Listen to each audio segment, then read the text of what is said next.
13 girls in the mountains. Marion's plea for aid did not reach Clifford and the other Boy Scouts to whom it was addressed without interruption.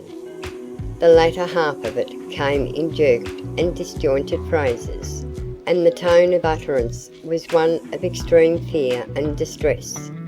Clifford and Ernie Hunter, the leader of the patrol, although amazed beyond description, realised that this appeal for assistance was no idle one, and it was up to them to do something quickly, or action on their part might soon be too late. "You boys take care of the men in front, and Cliff and I will settle this affair back here," Ernie shouted. "Don't let them escape." With these words, the patrol leader seized the latch of the nearest auto door and pressed down on it. As he did this, the door flew open with a heavy swing, and Ernie jumped aside just in time to ward off a body lunge blow from the fist of a man who sprang out of the machine like a beast, leaping with all fours. In less time than it takes to tell it, two of the men had broken through the cordon of Boy Scouts around the automobile and disappeared in the darkness. The third, Mr. Stanlock's chauffeur, was not so desperately courageous. The menace of 2 or 3 gun muzzles held within a few feet of his face was more than he cared to oppose, so he remained a prisoner. "Look out, boys," called out Hazel Edwards. "There are 3 more automobiles coming along behind, with desperate men in them. Each of those autos has 3 girl prisoners in charge of 2 men, one of them the driver. Miles, you and Hal and Jerry stay here and guard the prisoner and protect the girls against those rascals if they return," Ernie directed. "The rest of us will run back a short distance and meet the next machine before they suspect something wrong." As he finished speaking, Ernie led the way, followed by 4 other boys, back through the snow 20 or 30 yards, and then stopped and listened.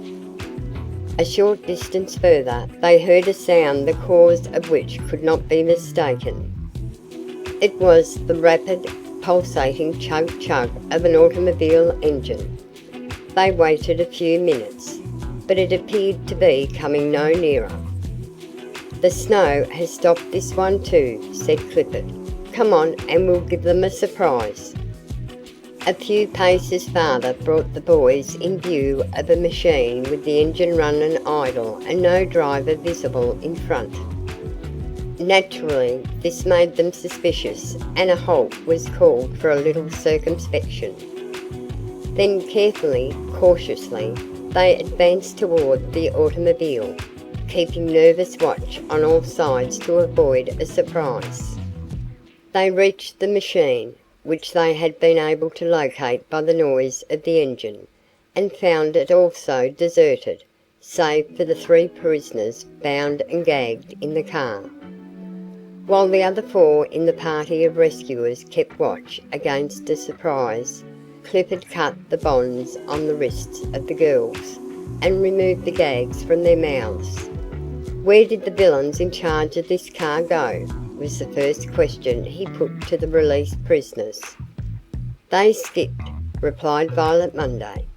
2 men who had been in the machine ahead came back and said the game was up, that they were discovered by a force of Boy Scouts armed with guns, and they couldn't afford to put up a fight, for even if they won, the whole country would be aroused, and they couldn't hope to carry out their original plans. They went back to warn the other men. "No doubt you'll find the other machines abandoned too." "All right," said Ernie.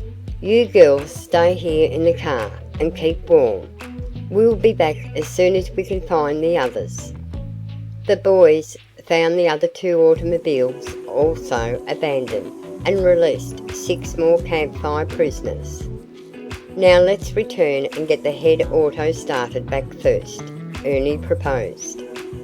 This plan was adopted. Arrived at the machine in which Marion, Hazel, and Julieta had been prison passengers, they found a new and important development in affairs. Jake, the chauffeur, had confessed. He had offered to conduct the boys to Helen's place of detention and effect her release if the boys would let him go. It was less than half a mile away. The boys agreed. Clifford suggested that the girls remain in the automobile while the scouts made the proposed raid, but they objected strenuously. In a short time the rest of the girls were brought forward, informed of the plan, and the start was made. All of the girls insisted on taking part in the expedition. In less than half an hour they were at the door of Helen's prison, where Jake gave the open sesame knock. An uncouth woman opened the door. Behind her stood a man who proved to be her husband. Jake pushed the astonished pair aside and went directly to the side of the room opposite the entrance and lifted a bar across a door opening into another department. As he opened this door, Marion rushed forward and was first to greet a slender, pale-faced girl who stepped out eagerly toward her rescuers. "Helen!" cried the girls in a chorus. Jake slipped out and was seen no more.